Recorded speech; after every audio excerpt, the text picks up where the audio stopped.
और आज का हवाला जो हमारे लिए तिलावत किया गया तवारीख की पहली किताब में से और उसके 15वें बाब की 25वीं से 29वीं आयत, इसमें से एक खास बयान, ये एक खास बयान भी है और ये एक खास वाकया भी है।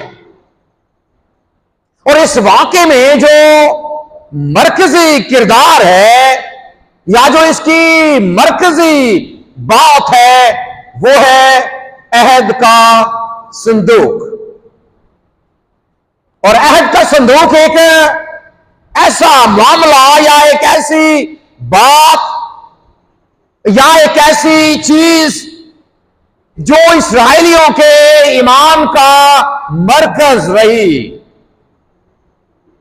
और आप यकीनन खुदा के लोग हैं, खुदा के पाक कलाम को आप पढ़ते हैं और सुनते भी हैं। बचपन से हम किसी ना किसी तौर से या किसी ना किसी इबादत में हमने इसका जिक्र जरूर सुना है। सुना है जी, अहद के संदूक का जिक्र सुना है और बहुत सी मालूमात भी हमारे पास इसके हवाले से मौजूद हैं।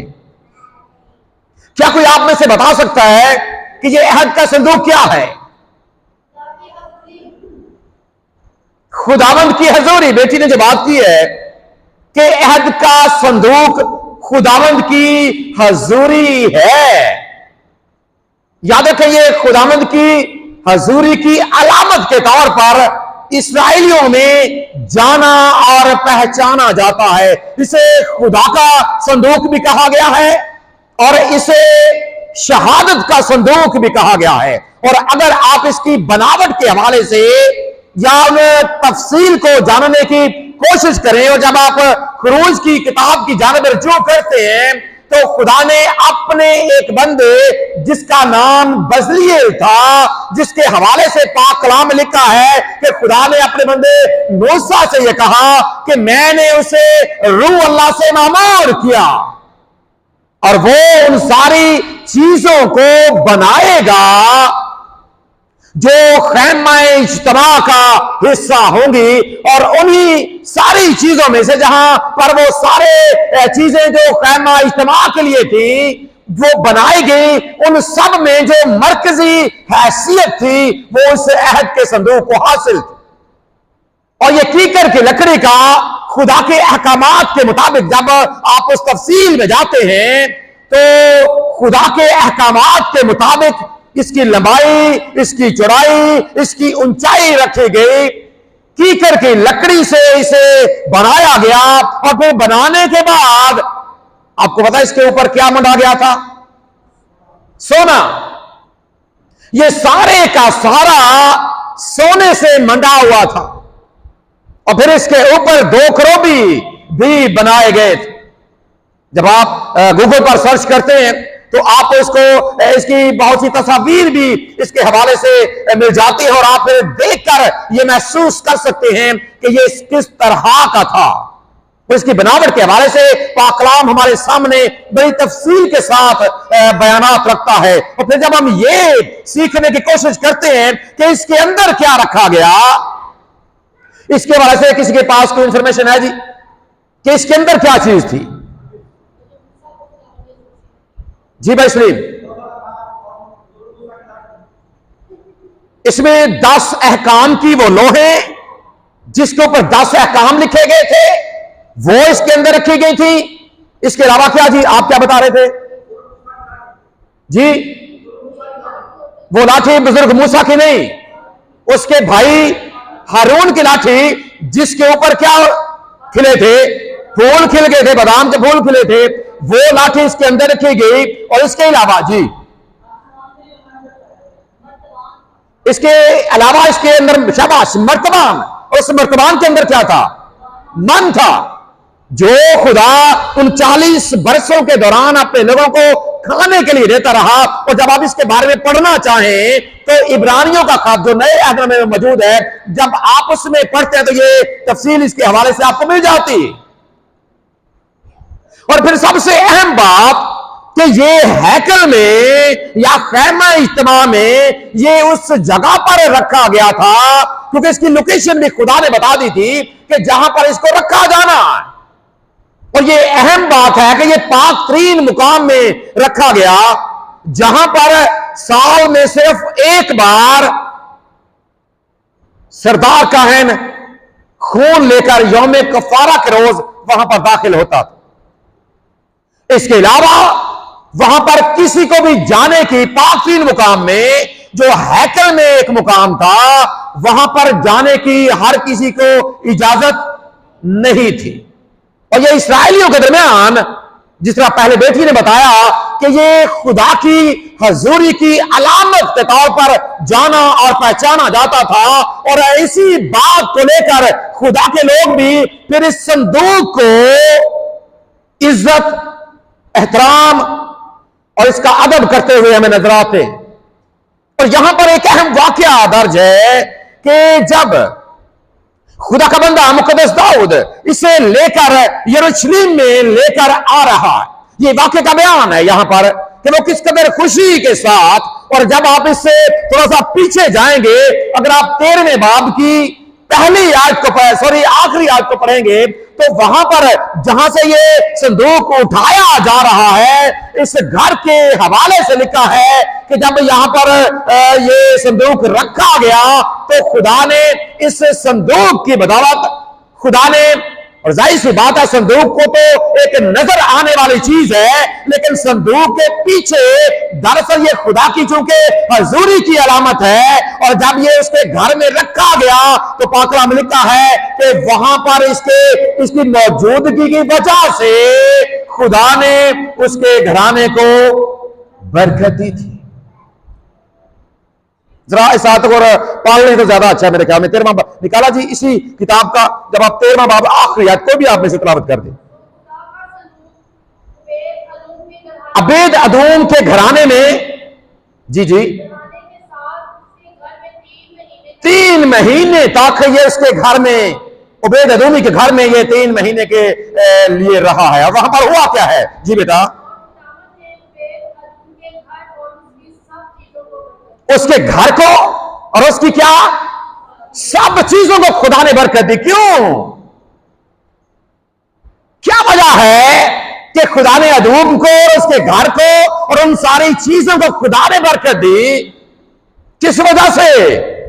इसलिए कि वहां पर खुदा की हजूरी। क्या है जी वहां पर खुदा की? इसका मतलब यह है कि जहां पर खुदा की हजूरी है वहां पर बरकत है। क्या है जी? जहां पर खुदा की हजूरी वहां पर, लेकिन शर्त क्या है? दिल से कबूल किया जाए। शर्त क्या है जी? शर्त यह है कि दिल से कबूल किया जाए। खुदा की मौजूदगी यकीनन बरकत का बायस है, बरकत का सबब है, लेकिन शर्त यह है, हालांकि खुदा ने तो वादा किया है, जब हम इस बात को पढ़ते हैं मुकद्दस मत्ती सूरह अंजीली बयान के 28वें बाब की आखिरी आयत में, कि खुदा ने यीशु मसीह ने अपनी जुबान मुबारक से फरमाया कि देखो मैं दुनिया क्या करता, हमेशा तुम्हारे साथ रहता है। वो उसने साथ रहने का वादा किया है, बिलाशुबा वादों का सच्चा खुदा है।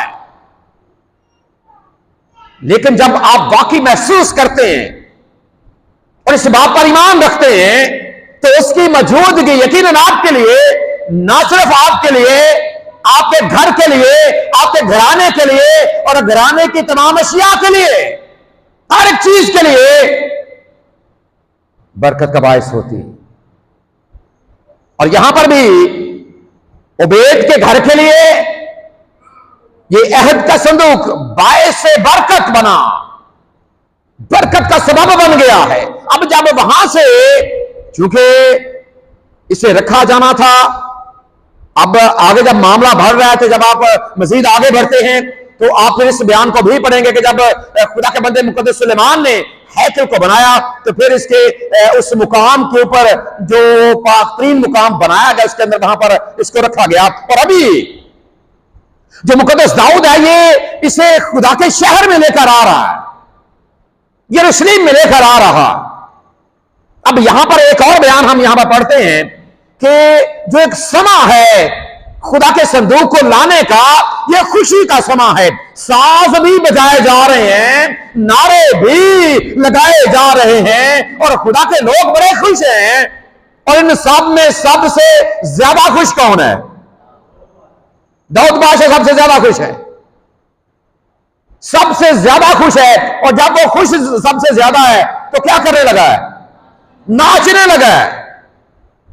और इसी बात को बुनियाद बनाकर अक्सर औकात जो लोग हैं वो इबादत में भी क्या कर रहे हैं आजकल? देखा आपने कभी? चले नेट पर तो देखा होगा। लेकिन अब जब आप इस बात को बुनियाद, ये बात याद रखें, जब आप इस बात को बुनियाद बनाकर इस तरह की हरकत अगर आप खुदा के घर में करते हैं, देखिए यहां पर क्या है, ये कहां से गलियों बाजारों में से गुजर रहे हैं, गलियों बाजारों में से ये लोग गुजर रहे हैं। और ये वहां का माहौल है, और ये बिल्कुल ऐसा ही है जैसे वो बड़ी कोई फतह करके आ रहे हैं।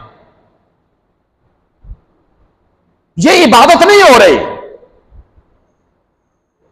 कि इबादत के दौरान गीत चल रहे हैं और ये जनाब दाऊद साहब ऐसा कर, ऐसी कोई बात नहीं है। और फिर एक बात को बुनियाद बनाकर किसी अकीदे को तख्लीक कर लेना, यह भी बाइबल के मुनाफी, क्योंकि इसके अलावा हमें और कोई वाकया नजर नहीं आता। क्योंकि इसके अलावा कोई और वाकया है या खुदा ने यह कहा हो कि आपने अपनी इबादत में, चूंकि दाऊद ने इस तरह किया था, उसने तो बाहर जब वो खुदा के संदूक को लेकर आ रहा था उसने ऐसा किया, और आप क्या करना कि आप अपनी इबादत में ऐसा करना, ऐसे में कोई बात नजर नहीं आती।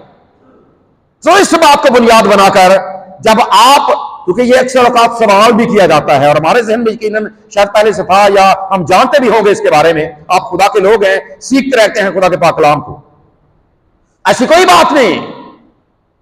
ये एक ऐसा मौका है जब वो खुदा के अहद के संदूक को लेकर खुदा के शहर में लेकर आ रहे हैं, और एक खुशी का समा है, और वहां पर ये सारा मामला हो गया है। अब जब ये बात याद रखें, जब यहां पर ये अहद का संदूक लाया गया है, तो जाहिर सी बात है ये अहद का संदूक यकीनन उनके लिए, इसराइलियों के लिए ये बरकत का सबब रहा। लेकिन ये बात याद रखें, एक बार जब आप शमूएल की पहली किताब को पढ़ते हैं, उसके इब्तिदाई अबवाब को पढ़ते हैं, तो वहां पर लिखा है कि ये फिलिस्तीनियों ने एक बार छीन भी लिया था। हो सकता है आपने ये हवाला पढ़ा हो। फिलिस्तीनियों ने एक बार अहद के संदूक को छीन लिया था, और ये काफी देर उनके शहरों में भी रहा है। लेकिन खुदा ने वहां पर इसी संदूक की वजह से उन पर बीमारियां नाज़िल कर दी थी, खुदा ने उनकी अदालत शुरू कर दी थी। इस बात को याद रखें, खुदा की हजूरी तो हर जगह पर और हर वक्त है। लेकिन अगर आप खुदा की हजूरी के बारे में जानते नहीं हैं, या उसको पहचानते नहीं हैं, या अगर आप उसको महसूस नहीं करते, तो ये बात याद रखें कि खुदा की वही हजूरी जो आपके लिए बरकत का सबब बनती है, खुदा की वही हजूरी जो आपके लिए खुशहाली का सबब बनती है, खुदा की वही हजूरी जो आपके लिए शिफा का सबब बन सकती है, वही खुदा की हजूरी आपकी अदालत भी करती है। इस बात को याद रखें। और खुदा ने इसराइलियों की, फिलिस्तीनियों की अदालत की थी, और उनको यह बताया था, जब दजून देवता के मंदिर में जाकर उन्होंने ये नारा लगाया कि ये वो हमारा देवता है जिसने फतह हासिल कर ली है इसराइलियों के देवता के ऊपर। जब उसके मंदिर में इन्होंने अहद के संदूक को रखा, और जब सुबह सवेरे इनके पुजारी उस मंदिर में गए, तो पाक कलाम इस बात हमारे सामने शहादत रखता है कि जो उनका दजून देवता था, जिसका धड़ मछली का और उसका सर जो है वो इंसान का होता था, वो इस अहद के संदूक के सामने गिरा पड़ा था, जो इस बात की अलामत थी कि दजून देवता नहीं है, जो इस बात की अलामत थी कि दजून कोई खुदा नहीं है, दजून की कोई हैसियत या कोई वैल्यू नहीं है। और अगर रूह ज़मीन के ऊपर अगर कोई खुदा है तो वो इस्राइल का जिंदा काबिल मुतलक खुदा। लेकिन फिलिस्तीनियों ने इस बात को नहीं पहचाना, और फिर इसी वजह से उनकी अदालत खुदा ने अगर आप उसको पढ़ें, ताउन की बीमारी खुदावंद के दरमियान भेज दी थी। और फिर उनके जो सयाने लोग थे उन्होंने ये कहा कि इसे अपने हाथ से दूर कर दो।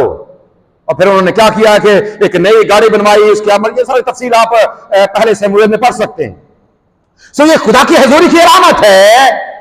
लेकिन ये बात याद रखें कि जब आप मजीद इस्राएली तारीख में आगे बढ़ते हैं तो एक वक्त ऐसा आता है कि जब गुनाह की वजह से जब लोगों ने इस हजूरी को महसूस करना छोड़ दिया कि वाकई कादम खुदा हमारे दरमियान मौजूद है,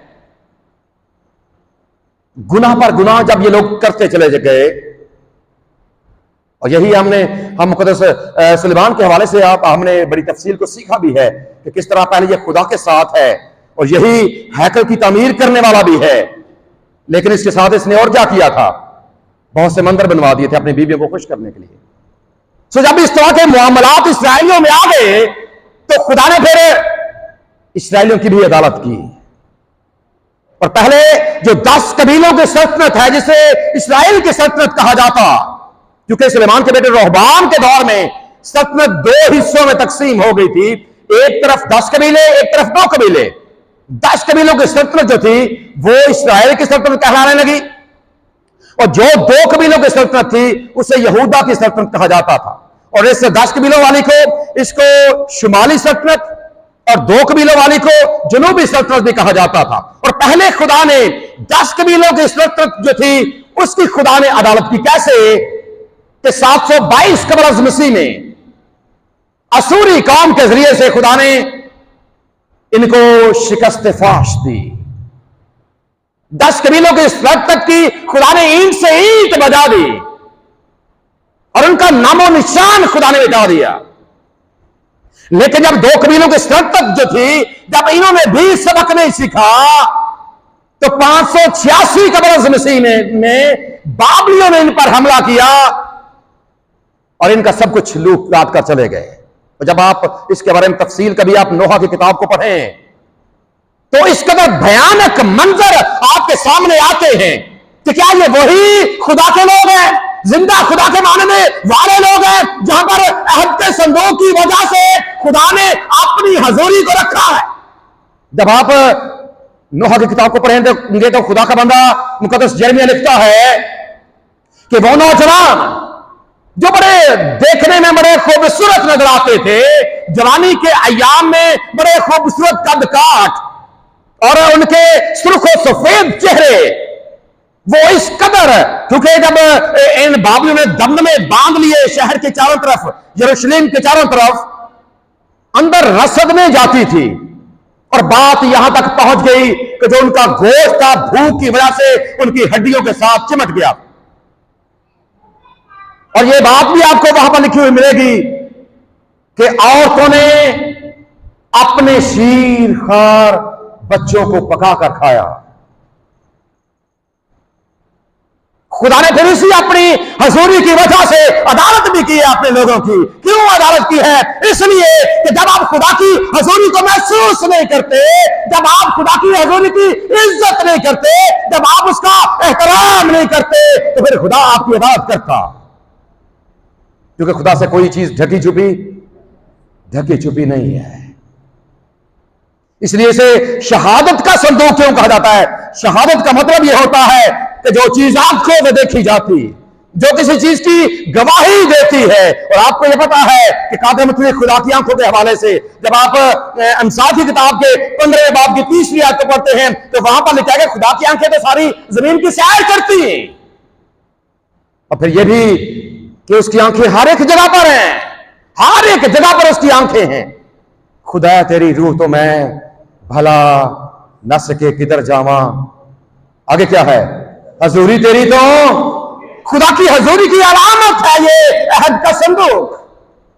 और फिर जब बाबलियों ने हैकल को भी बर्बाद कर दिया और वो जहां पर सोने चांदी के सारे बर्तन भी ले गए, उसके बाद हमें बिल्कुल बयान नहीं मिलता कि शहादत का संदूक कहां गुम हो गया है। और आज तक लोग सुराग लगा रहे हैं कि यह अहद का संदूक कहां पर है। आज भी आपको बेशुमार इसके हवाले से बयानात भी मिलते हैं, बेशुमार चीजें इसके हवाले से मिलती हैं। कोई कहता है कि बाप नहीं ले गए थे, कोई कहता है कि कहीं गुम हो गया था, कोई कहता है कि ये कहीं पर है, कोई कहता है ये कहीं पर है, कोई कहता है ये कहीं पर है, लेकिन हकीकी लोकेशन, असल बात यह है किसी के पास भी नहीं है। और अगर आप रोमन कैथोलिक बाइबल से वाकिफ हैं, उसमें किताब है दूसरा मुकाबिन, उसमें जब आप पढ़ते हैं तो वहां पर ये बात लिखी गई है कि जब ये जंग का समय है तो खुदा ने अपने बंदे मुकद्दस यिर्मयाह की मार्फत उसने क्या किया कि शहादत के संदूक को हैकल से उठाया और किसी गार में जाकर दफन कर दिया और उसके मुंह को ऊपर से बंद कर दिया। और इसके बारे में किसी को कोई तारीखदान या जो आर्कियोलॉजिस्ट हैं वो इसके हवाले से तहकीक करते रहते हैं, मुख्तलिफ बयानात हमारे सामने आते रहते हैं, लेकिन ये सच है कि किसी को इसके बारे में हकीकी तौर पर इल्म नहीं है कि ये कहां पर है। मुकद्दस यिर्मयाह ही का एक बयान हम पढ़ते हैं, जब आप उसके निकाले जी मुकद्दस यिर्मयाह नबी का सहीफा और उसका तीसरा बाब उसकी 16वीं आयत, यिर्मयाह नबी का सहीफा और उसका तीसरा बाब और उसकी 16वीं आयत। अगर आप में से कोई भी जो इसको पहले निकाल ले वो हम सब के लिए बुलंद आवाज के साथ तिलावत करे। यिर्मयाह नबी का सहीफा तीसरा बाब और उसकी 16वीं आयत जी। और यूं होगा, ये मुस्तकबिल की बात की गई है, और क्या होगा जी, और यूं होगा जी।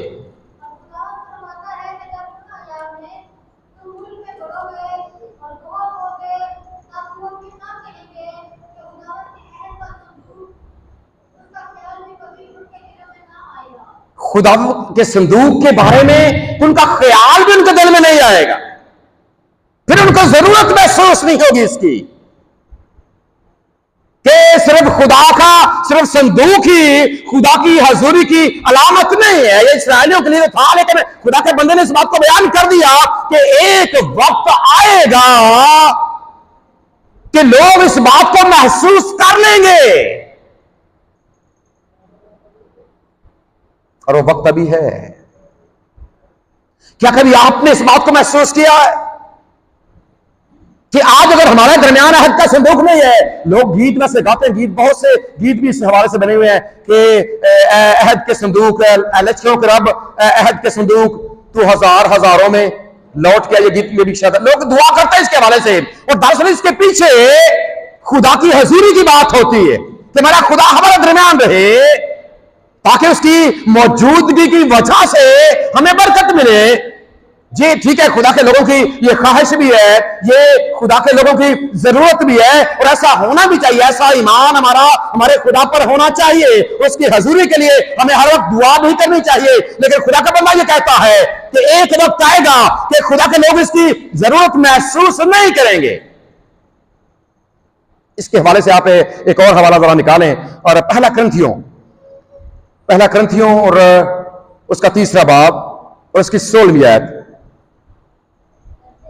मुकद्दस पौलुस रसूल का पहला खत क्रंथियों के नाम और उसका तीसरा बाब और उसकी 16वीं आयत। कोई भी, क्या तुम नहीं जानते, एक बड़ी अहम बात वहां पर खुदा का बंदा लिखता है कि एक वक्त आएगा कि अहद के संदूक के हवाले से लोग सोचना छोड़ देंगे, और खुदा का बंदा मुकद्दस पौलुस इस बात की जानब हमें लेकर आ रहा है कि क्या तुम नहीं जानते।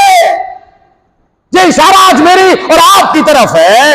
उस वक्त ये इशारा किया गया क्रंथियों की कलीसिया की तरफ, और आज इस बात को महसूस करें कि आपका खुदा, क्या तुम नहीं जानते, ये तुम का इशारा आज हम में से हर किसी की तरफ है कि क्या तुम नहीं जानते, क्या आपको इल्म है, क्या आप इसके बारे में जानते हैं, क्या आपके पास मालूमात है इसके बारे में। और अगर नहीं है तो आज इस बात को अपने साथ लेकर जाएं। कौन सी बात, क्या तुम नहीं जानते, जी बेटा आगे क्या है, तुम खुदा का मकदस हो। क्या तुम नहीं जानते कि तुम खुदा का मकदस, खुदा के मकदस से क्या मुराद है, मकदस क्या मुराद है मकदस से, एक ऐसी जगह जहां पर खुदा की हजूरी होती है, एक ऐसी जगह जहां पर खुदा की सकूनत होती है, एक ऐसी जगह जहां पर खुदा का घर होता है, एक ऐसी जगह जहां पर खुदा रहता है। क्या तुम नहीं जानते उस वक्त था कि खुदा की हजूरी की अलामत अहद का संदूक था, लेकिन आज हवा तब्दील हो चुके हैं। खुदा ने अपने इकलौते बेटे की मार्फत तुम तक ये पैगाम पहुंचा दिया है। अपने बेटे की कुर्बानी की बदौलत तुम्हें ये शर्फ दे दिया है कि क्या तुम नहीं जानते कि तुम खुदा का तुम नहीं जानते तुम खुदा का मक़दिस। क्या कभी आपने इस बात को महसूस किया है कि मैं भी खुदा का मक़दिस? और उसकी वजह क्या है? आगे वजह लिखिए जी बेटा। खुदा का रूह तुम में बसा हुआ है। खुदा यीशु मसीह ने क्या वादा किया था अपने लोगों के साथ? अगर आप मुक़द्दस यूहन्ना रसूल का इंजीली बयान और उसका 14वां बाब पढ़ते हैं, उसने कहा था कि मैं जाता हूं ताकि दूसरा मददगार तुम्हारे लिए। ईद पेंतिकोस्त के रोज का इसका वादा पूरा कर दिया गया। क्या वो वाकई आपके अंदर रहता है? आज हर खुदा का बेटा और हर खुदा की बेटी खुदा का मक़दस है, लेकिन शर्त क्या है? इस बात को महसूस किया जाए। शर्त क्या है? उसे अपने अंदर बसाया जाए। क्या तुम नहीं जानते कि तुम खुदा का मक़दस हो? खुदा का रूह तुम में बसा हुआ है। और एक आगे एक अहम बात है जी, आगे बेटा जरा पढ़ दें आगे भी। अगर कोई खुदा के मक़दस को बर्बाद करेगा, खुदा उसको बर्बाद करे। खुदा अदालत भी करता है।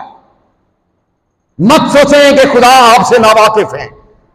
मत सोचें कि आप बुराई में बढ़ते जा रहे हैं और खुदा ने रस्सा दराज कर रखा है। मुमकिन है खुदा आपको वक्त दे रहा, खुदा आपको वक्त दे रहा है। शायद आज, शायद इस महीने, शायद इस साल, शायद अगले साल। अगर आगे को फला तो खैर, नहीं तो उसके बाद काट डालना। और इससे पहले कि काट डालने का वक्त आ जाए, आज अहद का संदूक आपको सबक दे रहा है।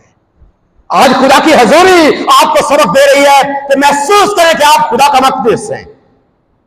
और वो उस सूरत में होगा जब आप खुदा को अपने अंदर रहने की इजाजत, क्योंकि खुदा जबरदस्ती नहीं करता। हाँ, वो चाहे तो कर सकता है, लेकिन अपनी आजाद मर्जी के साथ। तभी महसूस करें कि आज आपका खुदावंद यीशु मसीह, जिसने कहा कि देखो मैं दुनिया क्या करता हमेशा तुम्हारे साथ हूं, लेकिन ये वादा उनके लिए है जो उसके खटखटाने पर अपने दिल के दरवाजे को उसके लिए खोल देते। जिस तरह मुकाशवा की किताब में उसने फरमाया कि देख मैं तेरे दिल के दरवाजे पे वहां पर खड़ा हुआ, खटखटाता हूं। आज उसकी आवाज को सुनिए, महसूस कीजिए कि आज आपका खुदावंद आपके दिल के अंदर बसना चाहता है। और जब वो आपके दिल के अंदर, याद रखें, आ जाएगा तो आपका कोई दुश्मन, कोई बीमारी, कोई आपका दुश्मन, कोई कमी, कोई कमजोरी, कोई गुनाह आपके अंदर ठहर नहीं सकेगा। और जब वो अंदर होगा तो फिर आप वाकई खुदा का मक़दस होंगे। खुदा की पाक मर्जी यही है कि काश उसके लोग उसका मक़दस, हर एक उसका बेटा और हर एक उसकी बेटी खुदा का मक़दस बन जाए और उसकी हजूरी की अलामत बन जाए कि वाकई खुदा अपने लोगों के दरमियान रहता और सकूनत करता है। और जब आप, याद रखें, ऐसा होगा, वाकई आप खुदा के मक़दस बनेंगे, तो आप चलती फिरती खुदा की हैकल हैं। और मक़दस का इंग्लिश तर्जुमा टेंपल है, हैकल। आप चलती फिरती खुदा की हैकल बन जाएंगे। चलते फिरते आप खुदा की हजूरी की अलामत बन जाएंगे। और जब आप फिर बाहर अपनी जिंदगी को गुजारेंगे तो अंताकिया की कलीसिया की तरह जब दूर से लोग देखेंगे तो आपके बारे में कहेंगे कि ये मसीही है, ये वाकई मसीही है, क्योंकि इसके काम वाकई मसीह जैसे हैं। यही खुदा चाहता है, यही खुदा की पाक मर्जी है। अगर वाकई पहले से आप खुदा की हैकल बने फिरते हैं, खूबसूरत बात है, लेकिन अगर ऐसा नहीं है तो आज खुशी के साथ, जिस तरह मुकद्दस दाऊद और वो लोग खुशी के साथ खुदा की हजूरी को, यानी कि खुदा के अहद के संदूक को अपने यहां लेकर आए, आप खुशी से अपने खुदामंद को अपने दिल के अंदर कबूल करके उसकी हैकल बन जाएं, ताकि आपके वसीले से भी खुदा के नाम को इज्जत और जलाल मिलता रहे। हमारा खुदा इस पैगाम के वसीले से हम सबको बरकत बख्शे। आमीन।